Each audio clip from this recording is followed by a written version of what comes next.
This week on Movie Time Machine, a teenage boy is haunted in his dreams by deceased child murderer Freddy Krueger, who is out to possess him in order to continue his reign of terror in the real world. This is A Nightmare on Elm Street 2, Freddy's Revenge.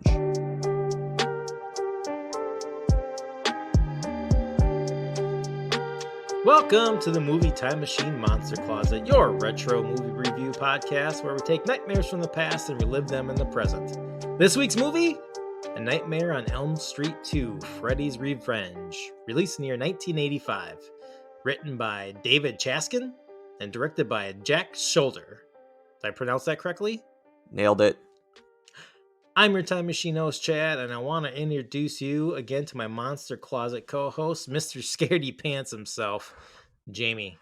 That's me. My pants are scared, and I'm here to talk about Nightmare with you, Chad. Have you read that Dr. Seuss book, Scared of Pants, I think it's called?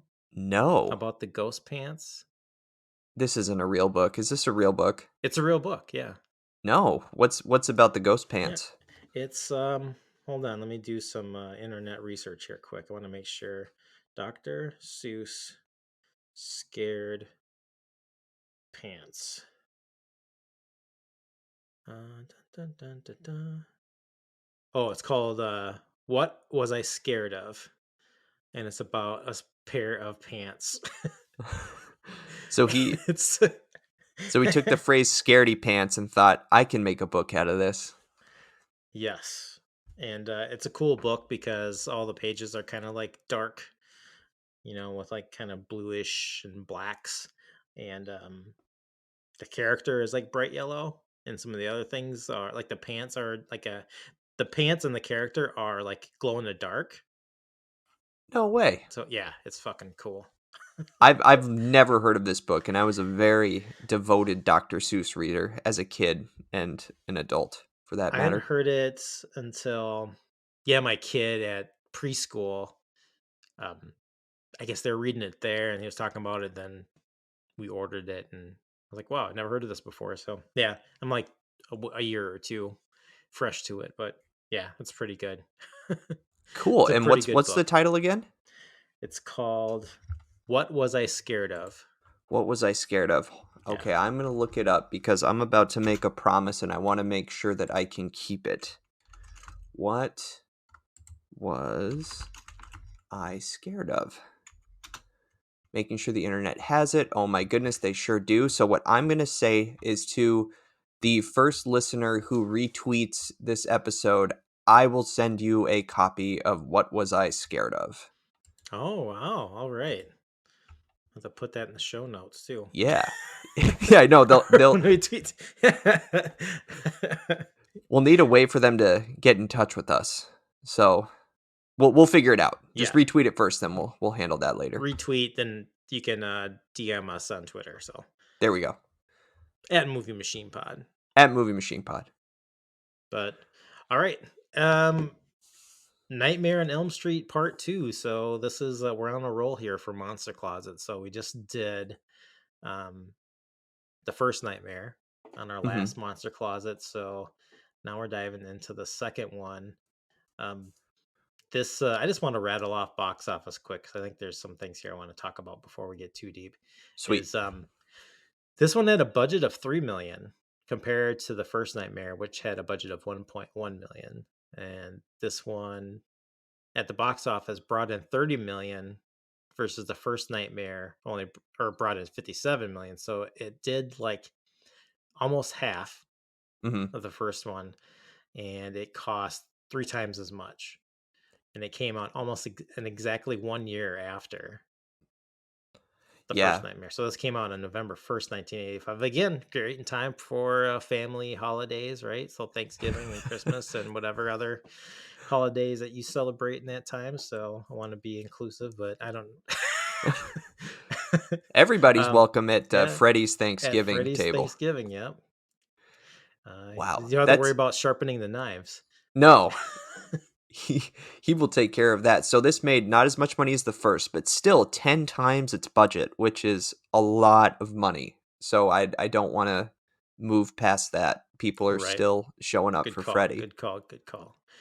just not as successful. So it just kind of, we'll go, maybe we'll talk about that why here really quick. I just want to go through the ratings and reviews. So currently on Rotten Tomatoes, it has a 41% critic score with a 33% audience score. IMDb has an average of 5.5 out of 10, and it has a 43 on Metacritic. What are your thoughts on this one? And go. And go. Okay, so I think that there's two different reactions to this film. This is me personally. I think that there is a sector of fans who reacted to this film not representing things that came before it that they felt the Nightmare on Elm Street movie should be. And then the big topic that always comes up in discussion with this movie is that this has been dubbed as one of the gayest horror films ever made. That's not my assignment. It's in the horror community, it is very well known as that. So I think that there is a group of horror fans who are maybe reacting to it negatively in that homophobic way as well. So I honestly, I think it is split down those two tracks. That Now, is, what yeah. do you think? Are you able to go a little bit deeper into that, like why that is? So, because I was even confused because I just heard about this because you referenced that documentary. I didn't get a chance to see it, which is called Scream Queen, My Nightmare on Elm Street, or something like that. Yeah, and Yeah. it's if you're looking it up, it's Scream, comma, Queen with an exclamation point, My Nightmare on Elm Street, and it's about Mark Patton's experience. It's a lot of it is actually just about his life, and he plays Jesse Walsh, of course, and it kind of chronicles how he was this up and coming star in the 80s. He was a closeted gay actor at the time, was cast in this movie, and then this movie gained the reputation it has as, one of the gayest horror films ever made, and kind of what it did to him psychologically because as a closeted actor, he was told by his agent, and I need you to play straight because Uh, this is 1985. We're like right in the middle of the Reagan era. AIDS is huge. So the homophobia and fear of AIDS in the United States was probably at an all-time high. And it's really sad because he left the business, and I don't know if he made another movie after this. I'd have to check his IMDb, but it kind of just goes through his story of having to kind of shoulder this burden as, mm, performing in this film, but he was closeted and he kind of couldn't be who he was.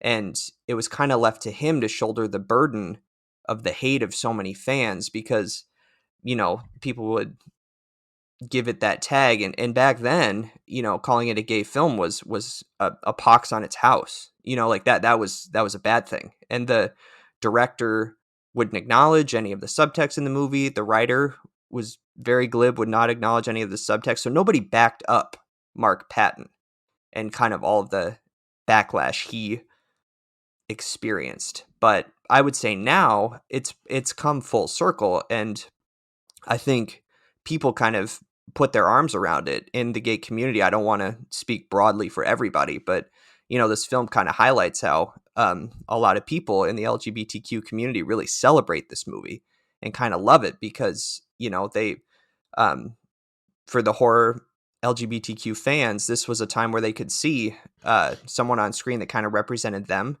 and him like fighting back against Freddy. So it's more nuanced and complicated than that. But I think that we have to consider all of that when talking about this movie. yeah, all of this is still blowing my mind. I just had no idea. And even when um you sent me like a link to like watch this doc, which again I didn't get a chance to watch, but then just was like, I'm just gonna Google it, see if I could just find any kind of like YouTube videos on it to like just get kind of like kind of what is this about? Then at first I Hmm. was like, oh, are they saying that's like the the gay movie is like as a pejorative term. Like I was so confused, but yeah, I didn't get to read as much as I could. But yeah, everything that you just said, like, is still just completely blown my mind. I had no fucking clue, no Yeah. idea. And even after like watching it, like I thought like kind of early in the movie, like the dancing scene on the bed like seemed a little like, oh, like this. It's now it makes sense. Like, Right. right? Like this seems like a really bad like kind of take on a over sexualized 80s, but that all makes sense now. And like the trying on the hat and the super like the lightning bolt sunglasses. I mean, holy shit! Like, Yep. I There's almost want to there's like go back and look at it with like a more of like a detailed lens of with well, knowing that now. and you have to, because trust me, I didn't pick up on it fully the first time I saw this movie, but I think I was aware that some of that was in there. And now it's all I see when I watch the movie. There's a sign on his bedroom door that says "No chicks allowed." Oh There's fuck! No, it, I missed that. yeah, he's just, he's waking up in cold sweats. Freddy's trying to get in his body, and I think it's all there. And in interviews, like I said, David Chaskin's been pretty coy in calling it subtext, but and the director Jack Shoulder, he still won't cop to it, which is kind of frustrating. And Scream Queen kind of dives more into that, but I think it's clear as day. Like, watch it again, and you'll see it fully. And Kim Kim Myers, who plays Lisa. Like, I think that was the first thing I noticed when I watched it the first time is, here's this gorgeous girl next door, and he has no interest in any sort of relationship with her, and she wants Yeah, so badly to be his girlfriend. So it's, yeah, but I was like you the first time. I think I was aware of it, but not fully. And now I think it's a huge part of the movie. And to me, I don't know. I kind of enjoy it. It's fun in that way, and I would love to go to like they do the screenings of Rocky Horror in kind of the uh theaters that I'm sure the Parkway would do a showing of Nightmare 2, and it would oh just yeah. be a big party. So I think that would be really fun when things open back up. But Just to play a little devil's devil's advocate here.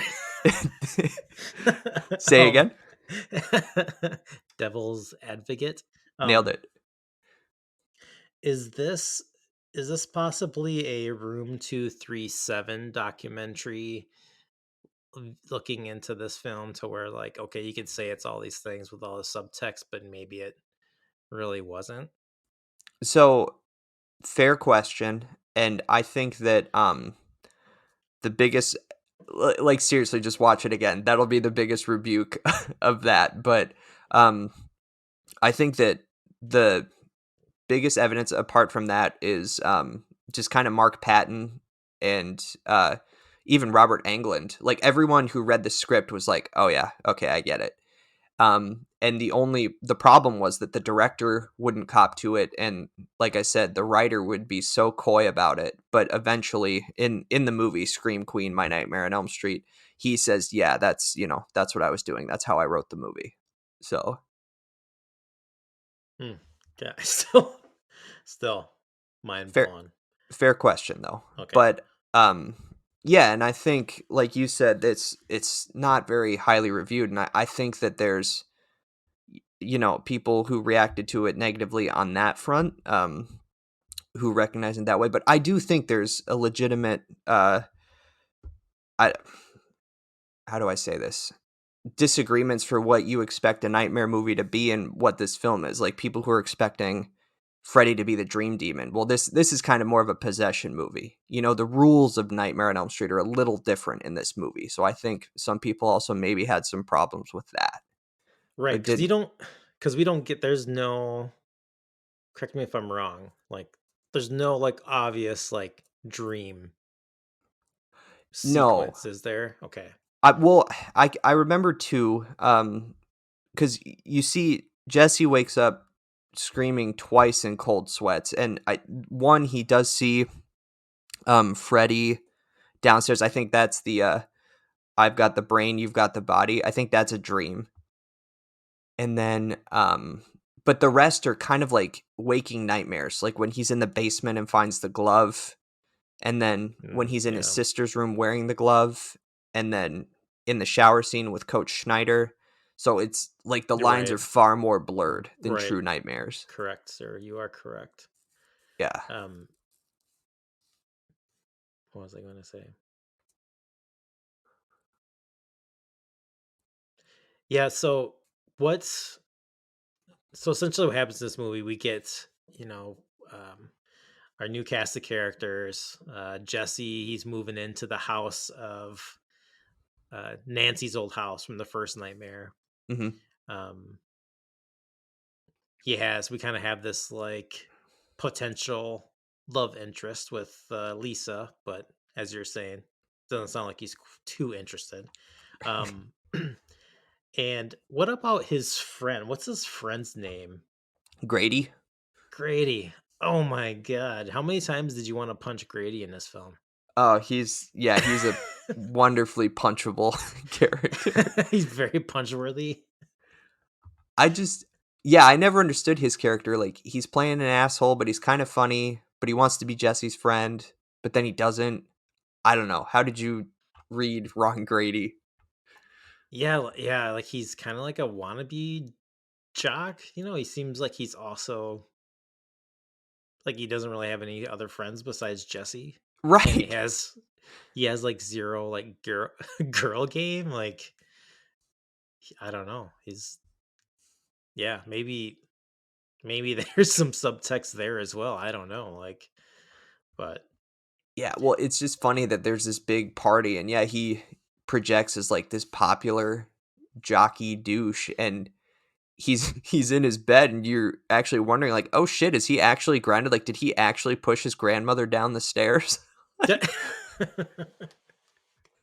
okay. So actually, I remember now. What I was trying to say earlier. So kind of how this movie is like a possession film, linking this back to the end of the first nightmare. So Nancy kind of they pull right Freddy from like the dream world into the real world to kind of burn him again, right?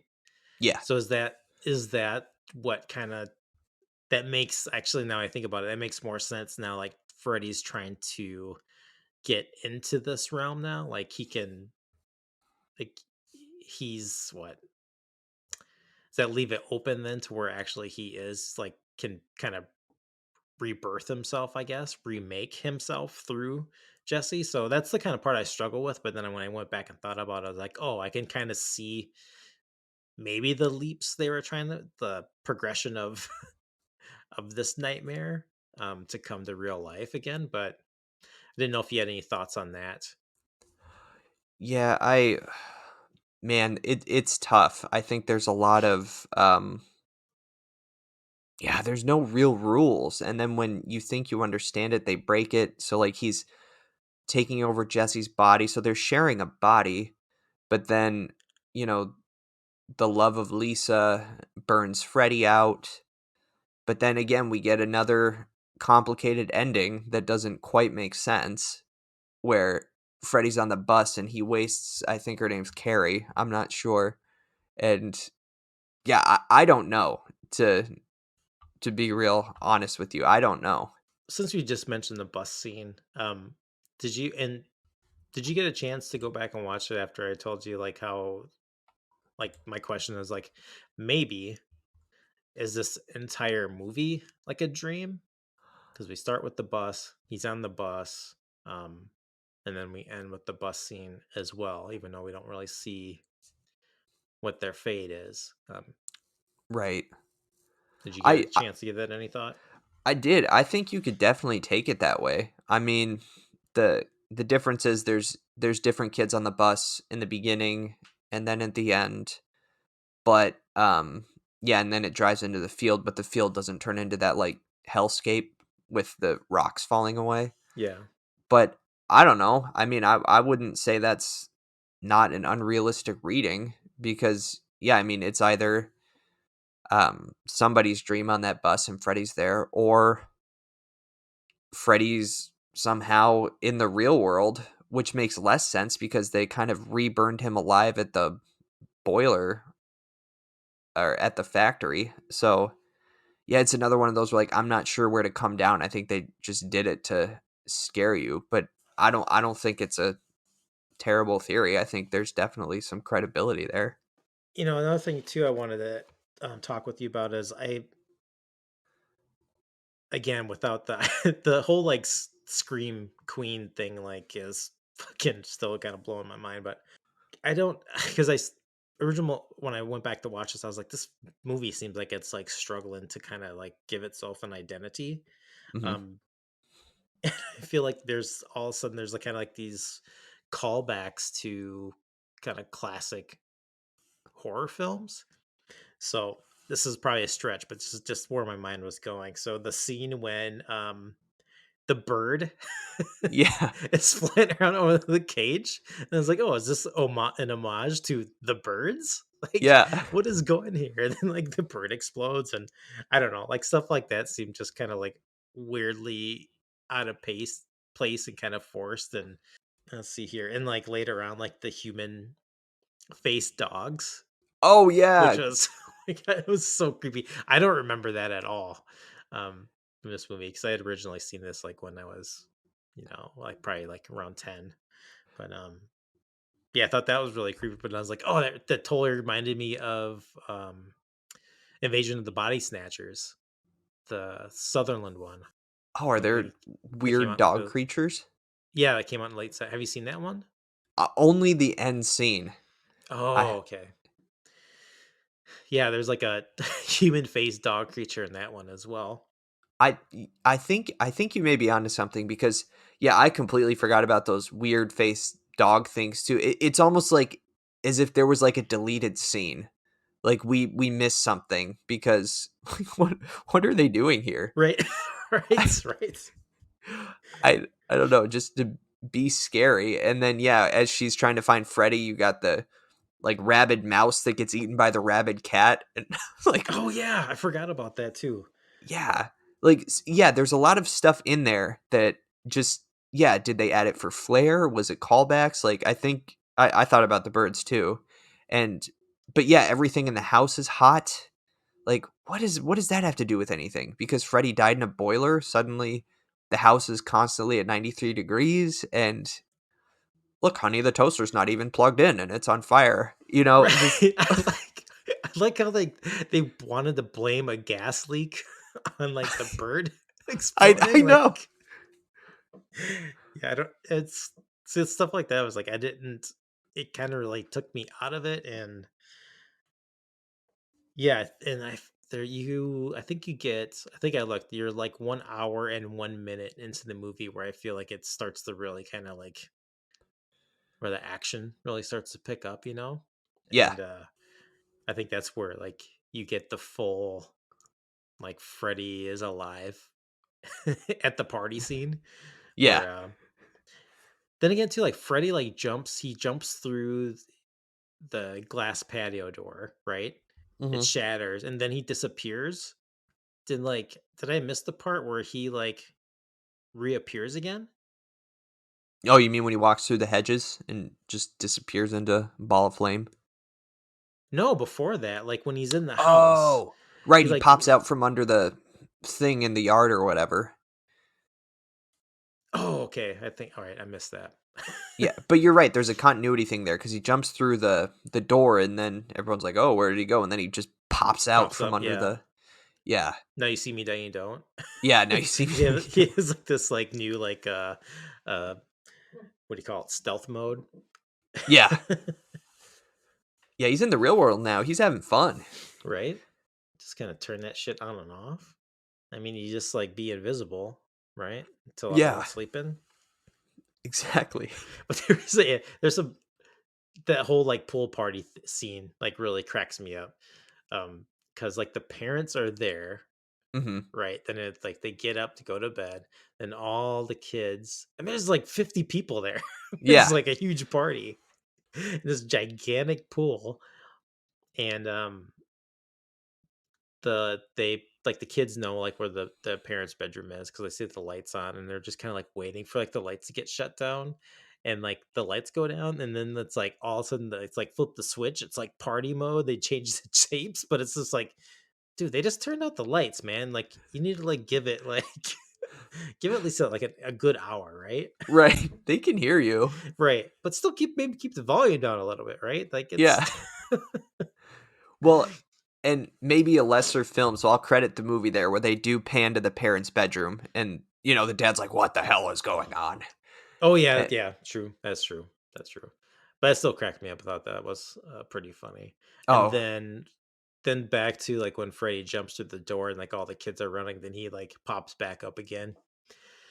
And that super again and like cheesy scene where he's all of you belong to me now. And there's like that torch or whatever behind his head to kind of give him like this kind of, I'm guessing, like this demonic, like satanic kind of look too. So thought that quite entertaining. But as he's chasing the kids and they're all running and they're trying to climb over the fence, like mhm. one of them falls down. Maybe it's Grady.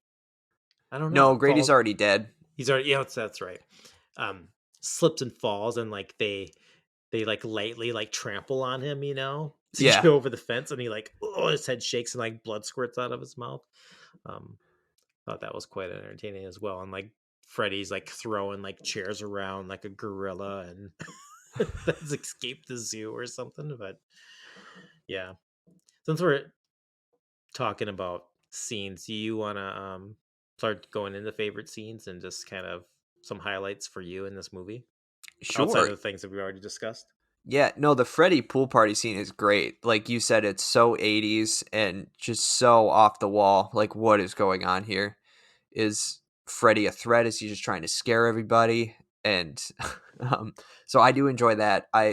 Like I said, we talked in a previous podcast about the bus. I love that. I think it's one of my favorite like nightmare sequences in probably the whole franchise. It's definitely up there for me. Just we talked about riding the bus back when we did that and just how you have no control over what happens before and after you get to your destination or during the journey. So I always love that. And then I gotta say, his dance scene in his room really I that hit every note for me this time. I thought it was so funny. And he's just having a ball, doing his thing, and yeah, it really made me smile this watch. Yeah, because he's dancing on his bed and he's doing some like hip thrust and he has I don't even know what the hell it is. It's like a slide Oh, it's a cork pop gun. cork pop gun. Thank you. Yeah. Yeah. And he's doing like he's thrusting his hips and like very sexual and he like does like the thrust and he pops the cap off the end of it right as his mom and Lisa walk in the room. It's so good. It's so funny, but that, yeah, the hat, the glasses, and everything. I don't know, it's a very entertaining scene. Um, but yeah, I love the pool party too. That whole scene was quite entertaining. Um, Back to where they burn him, Mhm. right? So so again, it's like so she kind of like gets like Lisa and Freddy's scene, like the weird hugging and kissing, and like Jesse's kind of speaking through like Freddy as well. Mhm. Yeah, I don't know. It's just I don't know. I was laughing out loud during that. But also, so in the first two that we've watched so far, so Nightmare and this one, Yes. I like where it shows anywhere where we have like that looks like gas lines or whatever, and like spigots and things to turn off and or on the gas. I always think to myself, it's like they just get like, we just got to get a bunch of pipes and get a bunch of these little turny offy things and put them all together. Like they don't Yeah. they don't make any sense or anything, but it's like, look really fucking cool in the movie, right? Then we'll just start it on fire. Yeah. Then everything will just start on fire randomly. So, but again, like in that part two, it's like it's I don't know, is it like in a junkyard or like it's Well, they're supposed to be at the factory where Freddy would kill the kids. Like they go there earlier when they find the rat in the um cabinet. So that's where he's bringing her back to. Gotcha. But Gotcha. yeah, I don't know how much they kind of go into that in the original, and this is kind of where Freddy's lore builds across the different movies. So I think in the original, I don't remember what the story is. It's just that he killed a bunch of the kids, and then the parents burned him alive in the factory. But Yeah, that's right. Right. Because in the next one, right, they go back, they have to get his remains again, right? yeah, To yeah, burn they have them to in. find his remains in Dream Warriors. That's That's where right. we get your favorite stop motion Freddy skeleton scene. I hate that scene. That like Dream Warriors is a 5-star movie if not for that scene. Sucks. They needed Harryhausen. They Like did. that was like right up his alley. They would have then it would have been a 5-star in your Exactly. opinion. Yeah, I would have allowed it for Harryhausen. He's the man. Yeah, Only he can get away with that. right. So, okay, are we I'm curious. Did you like this movie? Did you find it entertaining, or is it kind of not really your jam? I don't think I'll need to go back and watch this again anytime soon. I gave it a 2.5 on my letterboxed. Um, which of that always feel like a 2 for me is a bad movie. Like a 1 is like a not watchable movie. Okay. 3 for me would be a good movie, and I think it's like I don't know. It's like it's missing something. I don't know. It's kind of confusing for me to watch, and I had a hard time just kind of getting into it. One thing I do have to say though, I feel like the score is um, much improved over the first one, and it's almost like the first one has like it's not bad, but the first one almost has like it almost feels 70s in a way Hmm. versus yeah and they're only a year apart, which and this one seems like a little bit more modern for the time, I think so. Um, but yeah, I mean, I'll give it that. I just the Freddy's like scenes in this movie, I don't think were as entertaining. I say, I don't know. I just did not really like it as much as say the first one. So, what about No, yourself? fair enough. And was this your first time seeing it too? Just curious.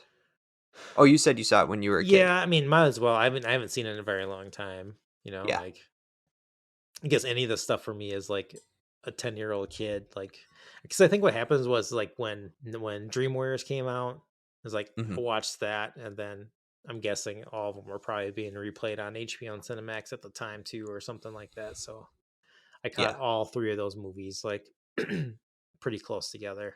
No, makes sense. And yeah, I would say I think this is the third time I've seen this movie. Okay. And this was definitely the time I enjoyed it the most. So I think the first or second time I came in about where you were was like, yeah, it was, watchable. There were parts I liked, and I think this was the most fun I've had with it.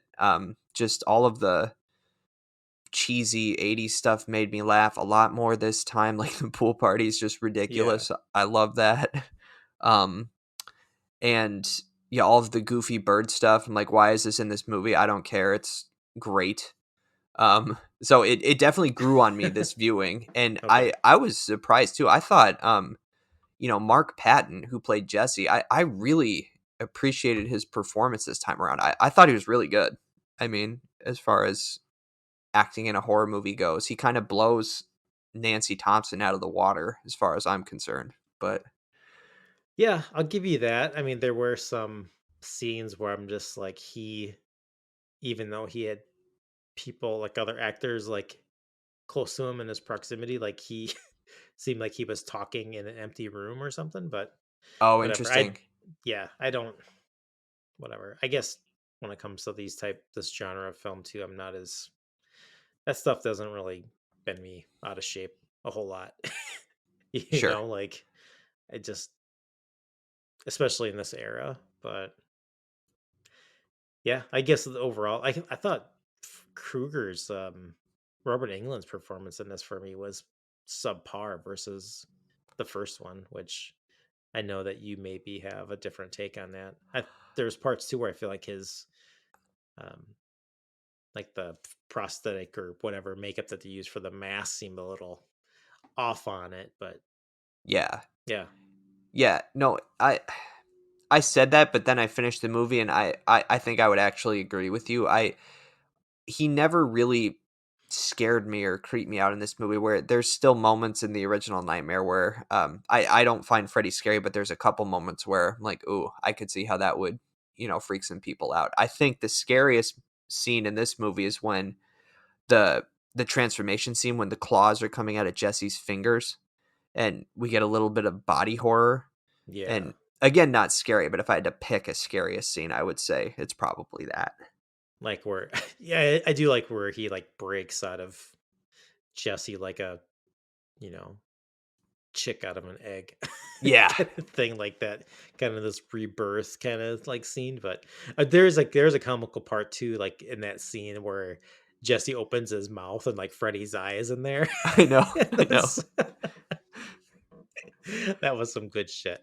I know. Well, yeah, and I think like that's a perfect example of what I liked a lot more this time around. Just all the dumb, cheesy 80s horror stuff like that. I'm like, hell yes, I'm here for this wackiness. But I think overall it's my vibe is still more Dream Warriors, with Dawkins and that cast and just playing around in the dreams. That's more my vibe. But I did have a lot more fun with Nightmare 2 this time. Oh, do you want to talk about Coach Schneider? What's Oh aged yeah, well and yeah. what Let's talk hasn't? about, that's a great segue into which has aged the best or worst. Let's let's go right into worst. Worst. The worst. Yeah, the coach. That which I do is like just the coach overall has aged the worst. Coach smoking in Yeah. school, everything about the coach. like Oh, I made a note here. It said okay, okay, so at what point do you just where you just tell a coach to like fuck off, right? I never had right. experiences with like high school coaches or anything, but so I never in that spot. But like, if I was being treated like that, then like I'm not gonna sit there and do push-ups. Fuck you. Like, Right. I'm done. I'll go play baseball, softball with my friends. I don't. I remember there was one class, it was freshman year health class, and Yeah, I already didn't like our coach or freshman health teacher. And we were talking about active versus sedentary activities. Sedentary, yeah, you're sitting there not doing anything. yeah. And he was writing examples on the board, and we had our textbooks in front of us. And he was like, can anyone else give me an example of a sedentary activity? And I just said, reading. And it's like, yeah, I guess that is. And it didn't really land. I wanted it to be like, fuck you, reading this book in this class. Right. Didn't quite Went land. over his head. Yeah. Yeah. My God. The- I had a health teacher in middle school that was also a coach, Uh-huh. but he was awkward as hell and he touched himself a lot. Oh Like this thing no. where like the palm of his hand would always like move and like hit him like in the middle of like his chest. Then it would like slide down to his pot belly, Uh-huh. and rub around there. Then it would go out again, stretch his arm out, and like the whole thing would repeat. It was just so awkward. It was so bad. Coach. Yeah. Oh Yeah. no. It's sad. That's the only thing I remember from his class. But oh, then this was, I know we talked before too. This was the you've got the body and I've got the brain, Yep, that which was my leads me bad. to, In yeah. our last episode, I said that was Dream Warriors. I was wrong. I'll cop to that. Yeah, did you ever listen to the DJ Jazzy Jeff and Fresh Prince first album? No. The one with Parents Don't Understand. Uh-uh. There's it opens up with a Nightmare on Elm Street homage. Um, it's called Nightmare on My Street. But that was one of the, that line is in that song too. So I was having a moment of like, did I remember that from the movie or was that just from the song? But Yeah. Is it a sick beat? It's cool, but it's, Okay. it's Will Smith, which, I mean, Yeah. Hit or miss. Yeah. right? Yeah. Yeah. Yeah. So it was the hip hop album or rap album that I could have because it didn't have any swearing on it. So, Oh yeah. but that shit changed when I could go and get money and buy a tape by myself. When I went and bought NWA straight out of Compton a couple years later. That's a few steps up from Fresh Prince. Yeah. Yeah, that was quite a scene when my mom walked into the room when I was listening to that. Cool. So Nightmare. What did you get this on your letterbox? I gave it, so I originally when I logged it before, I added it 2.5 like you did, but I bumped it up to 3 stars with a heart Ooh, this 3 time. stars with a heart. Yeah. I Yeah, gave it 2.5 and no heart. fair enough. Fair enough. I get it. Yeah, But there's some yeah, stuff too that I it's not a masterpiece. I still think the original's the better movie, and I think Dream Warriors is the best. yeah, But yeah, like I said, I had a lot more fun with it this time, and I liked it for that. yeah. It's definitely, I mean, whatever. It's worth a watch. So Yeah, if you're for into the sure. genre, so For sure. And I know we talked about it before, but if anyone does have Shudder, watch Scream Queen, because like just Mark Patton's story, it's really powerful. But I was trying to think of another time where we like, man, this is a really weird movie. I wonder how this, and this happened. Like this documentary answers a lot of those questions, and it's just kind of really cool in that way too, where you know I think this a lot about some of the oddball films I've seen, and yeah. man, wouldn't it be nice if there was a documentary that just gave you so much context? So that doesn't happen a lot, but Scream Queen paints a much clearer picture of kind of the context around this movie. So it's really informative for that reason too. I'll give you my Awesome. Shutter password, Chad. Don't worry. Okay.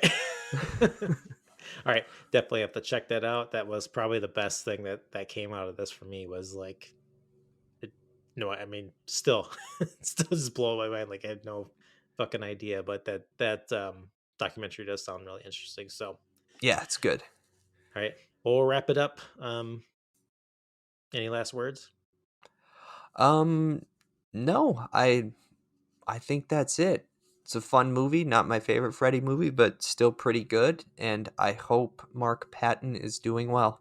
And as always, before we go, we want to thank you for downloading this episode of Movie Time Machine, Monster Closet Edition. Remember, new episodes drop on Fridays. Please send your questions, comments, and feedback to moviemachinepod@gmail.com. And you can also follow us on Twitter at moviemachinepod. And remember Jamie's request. He said if you could retweet this episode, he will send you a copy of What Was I Scared Of? Correct? That's right. All right. Cool. Listen to that. Retweet it.